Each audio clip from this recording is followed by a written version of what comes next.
목사님, 궁금한 게 있습니다. 어렸을 때부터 너무 상급에 대한 설교를 많이 들어서 저는 상급이 분명히 있고 우리의 행위를 따라 이 땅에서 하나님께 드린 것을 토대로 우리가 하늘에 쌓은 것이 있고 받는 것이 있을 거라 생각해요. 이렇게 생각하는 것이 성경적으로 맞는 것이죠? 목사님은 어떻게 생각하시는지 궁금해요. 그리고 말씀을 근거로 혹시 알려주실 수 있을까요?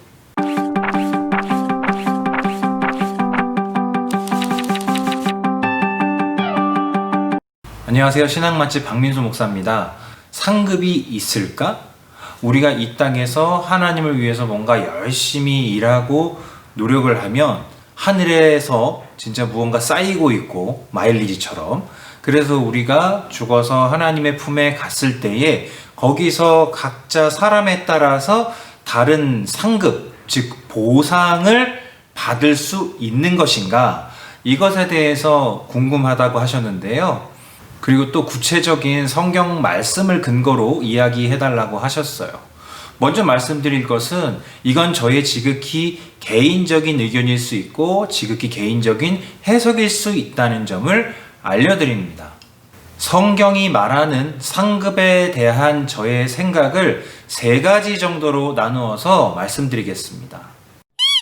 첫째, 성경은 정말 상급에 대해서 이야기하고 있는가? 결론부터 말씀드리자면 네, 말하고 있습니다. 이것부터 우리가 따져봐야 돼요. 성경이 명확하게 상급에 대해서 이야기하고 있는지. 성경 구절들을 직접 찾아보면서 알아볼게요. 마태복음입니다. 기뻐하고 즐거워하라. 하늘에서 너희의 상이 큼이라. 너희 전에 있던 선지자들도 이같이 박해하였느니라. 예수님을 믿는 일로 인해서 뭔가 고통을 당하고 고난을 당한다면 하늘에서 우리의 상급이 쌓이고 있다고 분명히 예수님께서 말씀해 주셨어요. 그럼 이게 갑자기 없던 상급 개념을 예수님께서 처음 말씀하신 것일까요? 아니에요. 그렇지 않아요. 구약에도 상급 개념이 분명히 나와 있습니다. 유다의 왕이었던 아사 왕이 백성들에게 이런 말씀을 선포한 게 있습니다. 그런즉 너희는 강하게 하라. 너희의 손이 약하지 않게 하라. 너희 행위에는 상급이 있음이라 하니라. 구약 안에서도 이 개념은 굉장히 타당하고 성경적입니다.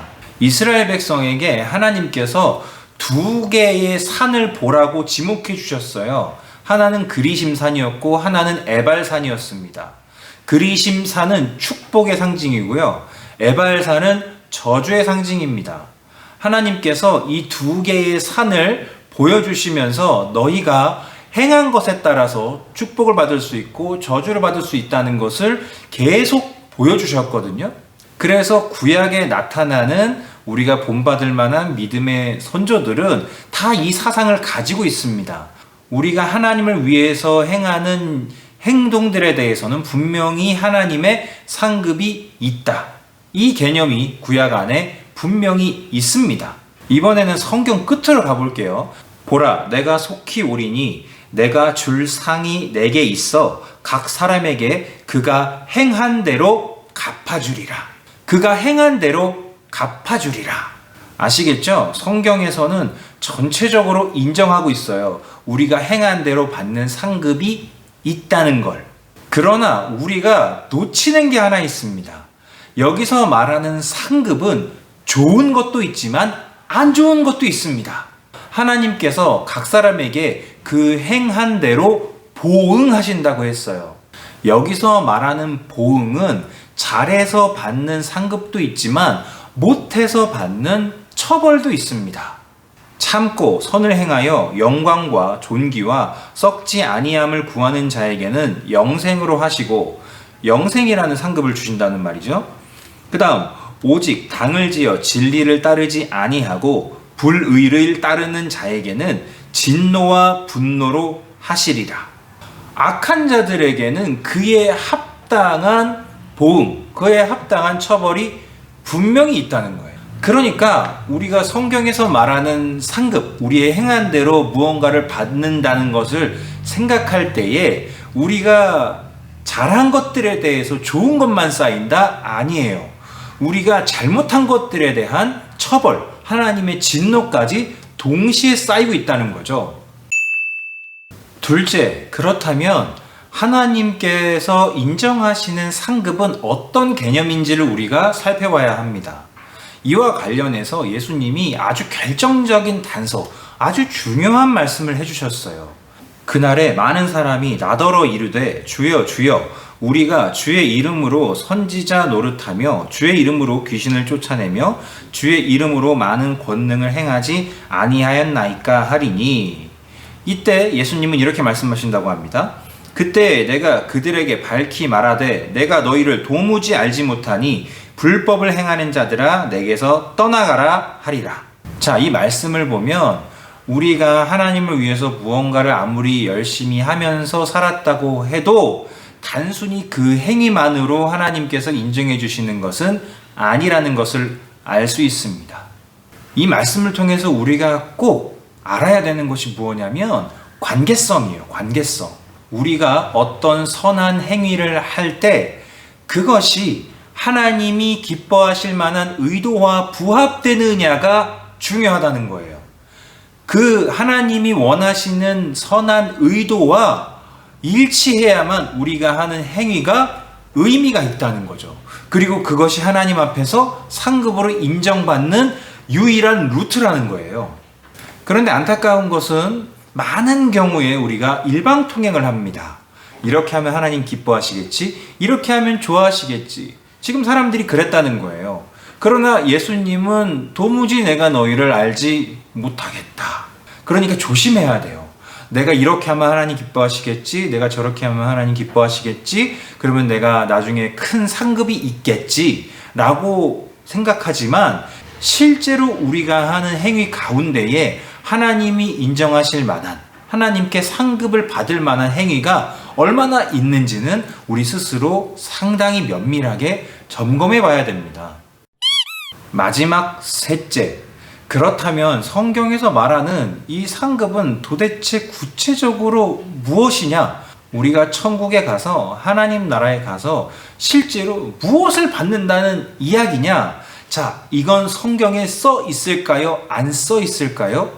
자세하게 구체적으로 써 있지 않습니다. 아니, 더 정확히 말하자면 성경에 표현은 되어져 있는데 그것이 실제로 무엇인지 지금의 우리는 절대로 그 실체를 깨달을 수 없기 때문에 모릅니다.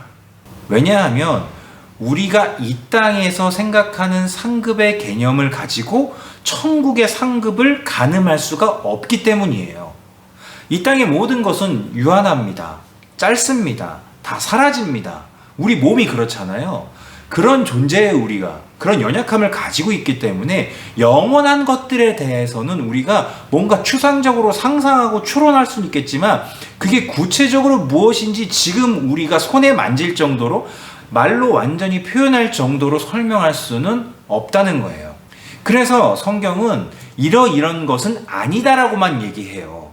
이 땅에서 우리가 누렸던 기쁨의 종류 그런 것들은 아니다. 또한 이 땅에서 행한 대로 우리가 하나님 앞에서 상급을 받을 텐데 그것이 천국에서 마치 계급이 나눠지는 것 같은 개념인지 아닌지도 알 수 없어요. 그건 정확히 말할 수 없어요. 오히려 성경 전체적으로 보면 천국에 갔는데도 사람 사이에 계급이 발생해서 그 안에서 뭔가 우리가 마음이 상하는 일이 발생한다? 그것 또한 상상할 수가 없어요. 행한 대로 각 사람에게 갚아주시는 것도 맞지만 그것 때문에 계급이 나눠지는 것도 아니에요. 무슨 말인지 되게 어렵죠? 그러니까 이해할 수 없다는 말이에요. 두 가지 다 맞는 개념인데 이 두 가지 다 우리가 하나로 통합해서 보기가 어렵잖아요. 그러나 우리가 천국에서 받는 상급에 대해서 추론할 수 있는 단 한 가지가 있습니다. 하나님을 만나는 기쁨을 크게 누린다는 거예요. 엄격하게 따지면 성경에서 말하는 상급의 가장 주된 개념은 하나님 자체입니다. 이후에 여호와의 말씀이 환상 중에 아브람에게 임하여 이르시되 아브람아 두려워하지 말라 나는 내 방패요 너의 지극히 큰 상급이니라. 요한계시록을 한번 볼게요. 이는 보좌 가운데에 계신 어린 양이 그들의 목자가 되사 생명수 샘으로 인도하시고 하나님께서 그들의 눈에서 모든 눈물을 씻어 주실 것임이라. 눈물을 씻어 주실 것임이라. 하나님의 선하신 의도와 부합한 고통과 고난을 참아내다가 예수님 앞에 간 사람들이 받는 상급이 뭐라고요? 예수님께서 직접 그의 눈물을 씻어 주시는 거예요. 이게 얼마나 중요하냐면 2번이나 계시록에서 이야기하고 있어요. 모든 눈물을 그 눈에서 닦아주시니 다시는 사망이 없고 애통하는 것이나 곡하는 것이나 아픈 것이 다시 있지 아니하리니 처음 것들이 다 지나갔음이로라. 정리하자면 이렇습니다. 성경은 분명히 상급에 대해서 이야기하고 있어요. 그 상급은 우리가 잘한 일 했을 때 좋은 것만 받는 게 아니라 나쁜 일을 했을 때 받는 처벌까지 포함이 되어져 있어요. 그리고 하나님께서 인정해 주시는 진짜 상급은 하나님의 선하신 의도에 부합하는 우리의 행동, 우리의 행위입니다. 그러나 우리가 하나님 앞에서 나중에 상급을 받는다고 해서 그것이 이 땅에서 만져볼 수 있는 개념은 아니에요. 우리가 상상할 수 없고 지금은 도무지 알 수가 없어요. 그것 때문에 나중에 계급이 형성된다도 옳지 않아요. 저는 상급에 대해서 우리가 이렇게 생각했으면 좋겠어요. 우리가 나중에 받을 상급이 무엇인지 정확히 알 수는 없습니다. 하지만 확실한 건 하나님을 만나는 그 기쁨, 하나님 자체가 상급이라는 것은 성경에서 말하고 있고 변함이 없습니다. 하나님을 만나는 그날을 고대하는 게 우리가 상급을 기대하는 태도일 것 같고요. 그렇다면 상급을 받기 위해서 우리가 무언가 행위를 하는 것은 옳지 않겠죠. 왜? 상급 자체가 하나님 자체니까. 우리가 하나님을 만나기 위해서, 우리가 하나님 앞에서 의롭다 인정받기 위해서 무언가를 행한다면 그것은 분명히 하나님 앞에서 상급이 될 것입니다. 또 한 가지 중요한 것은 성경에서 상급을 이야기할 때 그것들은 대부분 다 고통과 고난과 연결되어 있어요. 고통과 고난이요. 그렇다면 우리 삶에 이유 없는 고통과 고난이 다가올 때는 아마 하나님께서 더 큰 상급으로 우리를 채워주시기 위해서 나중에 진짜 우리가 예수님을 만났을 때 그 우리의 눈물을 닦아주시는 그 기쁨이 우리가 더 크게 느껴질 수 있도록 우리가 이 땅에서의 잠깐의 고통과 고난을 겪게 하시는 거 아닐까요? 여러분, 상급은 분명히 있습니다. 하지만 지금 우리가 그것을 다 알 수 없고 측량할 수 없습니다. 그러면 기대하시면 됩니다. 내가 주님을 만나는 그 순간, 내가 하나님 앞에 서는 그 순간 하나님 나에게 무슨 말씀하실까? 나를 어떻게 안아주실까? 내가 이 땅에서 흘렸던 눈물을 우리 주님은 어떻게 닦아주실까? 그런 하나님의 상급을 기대하면서 우리가 살았으면 좋겠습니다. 감사합니다.